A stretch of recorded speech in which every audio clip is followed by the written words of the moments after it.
odious, dejected, diffident, coward, lunatic, enrich, contradict, at the most, blowout, bashful। तो yes guys, आज के इस video में मैं इसी तरह के कुछ वर्ड्स के बारे में बात करूंगा। हमारी पहली फ्रेजल वर्ब है ऑप्ट फॉर समथिंग, मतलब अच्छे तरीके से सोच विचार करने के बाद किसी चीज़ के बारे में निर्णय लेना या फिर कुछ डिसाइड करना, या फिर बोल सकते हो कि किसी चीज़ को चुनना। I opted for water instead of cold drink, मतलब अच्छे तरीके से सोच विचार करने के बाद मैंने पानी पीने का निर्णय लिया कोल्ड ड्रिंक पीने की बजाय। She didn't opt for not marrying me, मतलब उसने अच्छी तरीके से सोच विचार किया, उसके बाद उसने निर्णय लिया, मतलब मुझसे शादी ना करने का उसने निर्णय नहीं लिया, मतलब मुझसे शादी करने का उसने निर्णय लिया अच्छे तरीके से सोच विचार करने के बाद। नेक्स्ट वर्ड इज ओडियस, ये एक एडजेक्टिव है, मतलब कोई चीज़ है या फिर कोई पर्सन है जो कि घृणा के लायक है, जो कि नफरत के लायक है, जिसे आप पसंद नहीं करते हो, उसमें आपका कोई भी इंटरेस्ट नहीं है।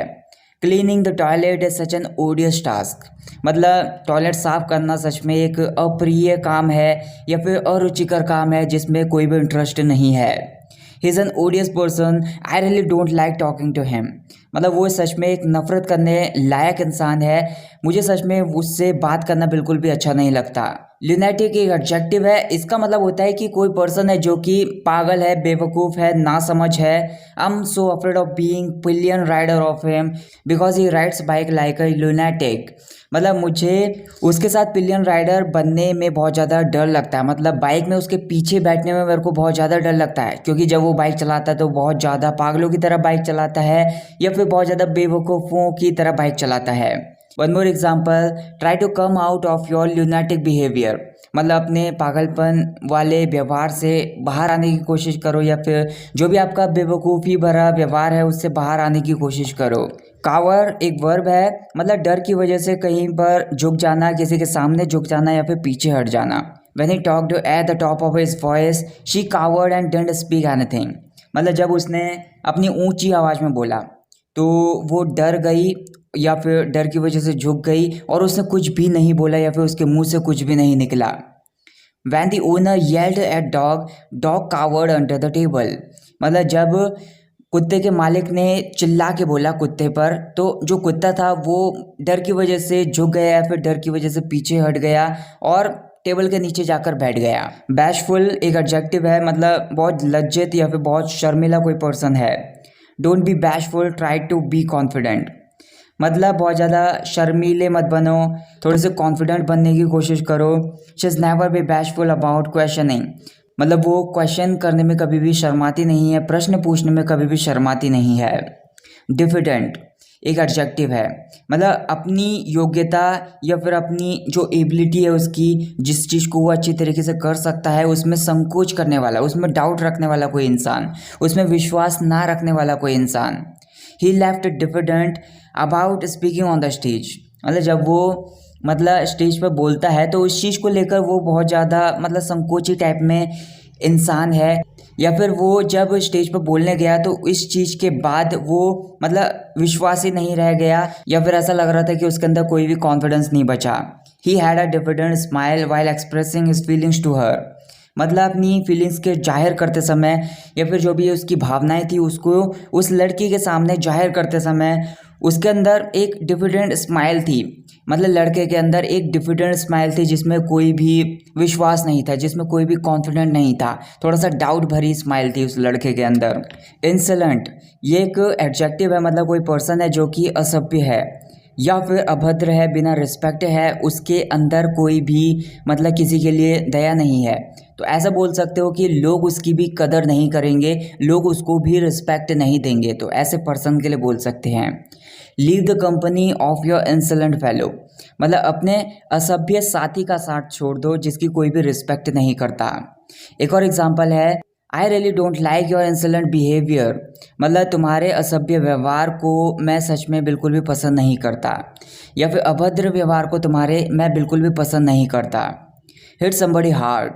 मतलब किसी को बहुत ज़्यादा अफेक्ट कर देना या फिर किसी को बहुत ज़्यादा प्रभावित कर देना, जो उसके बारे में सोचने से आपको दुखी कर दे या फिर उसके बारे में सोचने से आपको उदास कर दे। He has been fired from job, I know it has hit him hard, मतलब वो जॉब से निकाला गया है, तो इसमें जानता हूँ कि ये जो है ये जो बात है ये उस आदमी को, उस लड़के को बहुत ज़्यादा हिट कर दिया, या फिर इसकी वजह से वो लड़का बहुत ज़्यादा उदास हो गया है या फिर बहुत ज़्यादा दुखी हो गया है।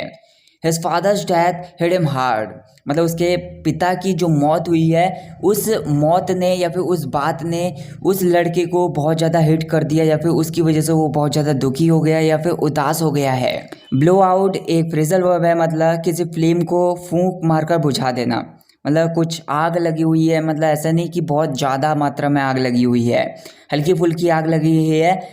हल्की फुल्की आग लगी हुई है, उसको आप फूंक मारकर बुझा सकते हो, तो फूंक मारकर उसको बुझा देना।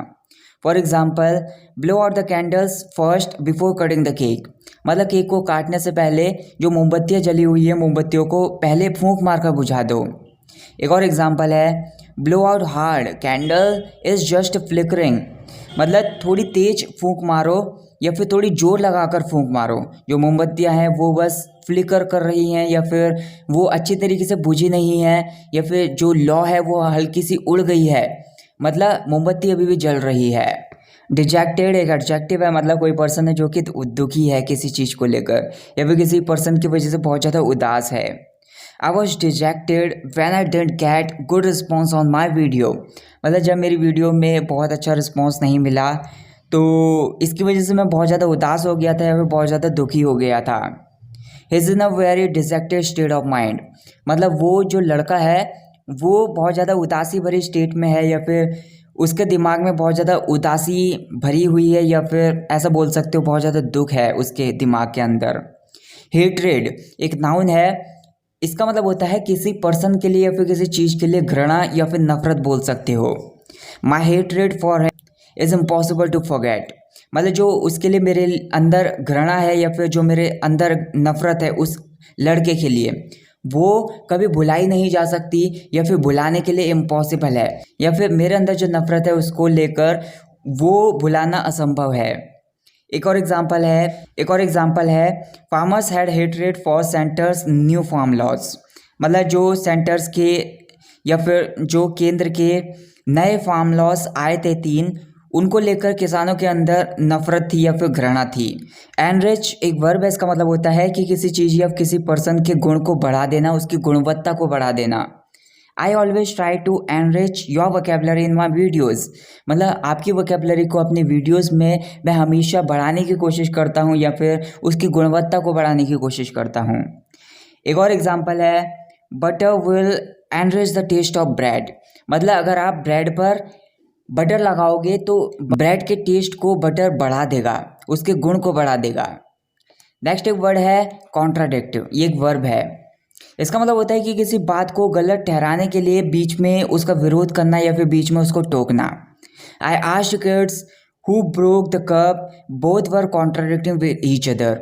मतलब मेरे सामने 2 बच्चे थे, मैंने उनसे पूछा कि किसने कप को तोड़ा,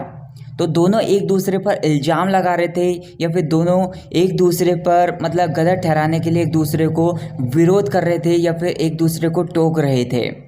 after getting married she started to contradict in every situation, मतलब शादी करने के बाद वो लड़की या फिर ऐसा बोल सकते हो कि शादी जब हो गई तो उसके बाद उसने हर किसी छोटी से छोटी सिचुएशन में कॉन्ट्राडिक्ट करना शुरू कर दिया या फिर बीच में विरोध करना शुरू कर दिया या फिर बीच में टोकना शुरू कर दिया। एट द मोस्ट एक फ्रेज है, मतलब ज़्यादा से ज़्यादा या फिर अधिक से अधिक। I will take half an hour to reach there at the most, मतलब ज़्यादा से ज़्यादा वहाँ पहुँचने में मुझे आधा घंटा लगेगा या फिर आधा घंटा लूँगा मैं ज़्यादा से ज़्यादा वहाँ पहुँचने में। I can stay there only for 1 day at the most, मतलब ज़्यादा से ज़्यादा मैं वहाँ 1 दिन के लिए रुक सकता हूँ, इससे ज़्यादा नहीं रुक सकता। कम वॉट में एक फ्रेज़ होती है, इसका मतलब होता है चाहे कुछ भी हो जाए। कम वॉट में I teach him a lesson, मतलब चाहे कुछ भी हो जाए या फिर भले ही कुछ भी हो जाए मैं उसे सबक सिखा कर रहूँगा। कम वॉट में I never leave your company, मतलब चाहे कुछ भी हो जाए या फिर भले ही कुछ भी हो जाए मैं तुम्हारा साथ कभी नहीं छोड़ूंगा।